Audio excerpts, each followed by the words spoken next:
గుడికెళ్ళి పెడుతున్న ప్రతి దండం ఎంతో మంది హైందవ సోదరుల పోరాట ఫలితం. ఈ రోజు మనం ధరిస్తున్న తిలకం ఛత్రపతి శివాజీ, ఛత్రపతి సంభాజీల రక్తం. అసలు మీకు తెలుసా ఛత్రపతి సంభాజీని ఎలా చంపారు? ఒకరోజు శరీరాన్ని కోసి దానికి ఉప్పు రాసి, ఒకరోజు కళ్ళు పీకి, ఒకరోజు నాలికని కోసి, రోజుకొక పార్ట్ విడదీసి ఘోరంగా చంపారు. కానీ ఏ ఒక్క రోజు ఆ కళ్ళల్లో భయం, ఆ గొంతులో దీనత్వం చూడలేకపోయారు. హిందూ మతాన్ని వదిలేస్తే దక్కన్ మొత్తానికి రాజును చేస్తానని చెప్పాడు ఆ ఔరంగజేబ్.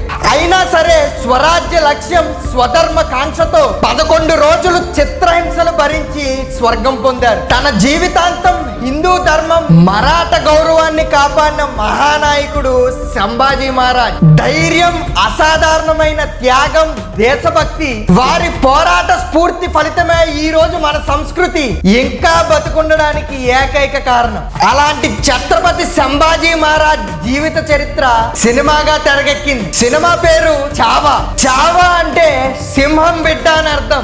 వెళ్ళి చూసి మన చరిత్ర, మన ధర్మ గొప్పతనం, మన వీరత్వం, మన పరాక్రమం గురించి తెలుసుకోండి. బోలో ఛత్రపతి శివాజీ మహారాజ్ కి, ఛత్రపతి సంభాజీ మహారాజ్ కి జై.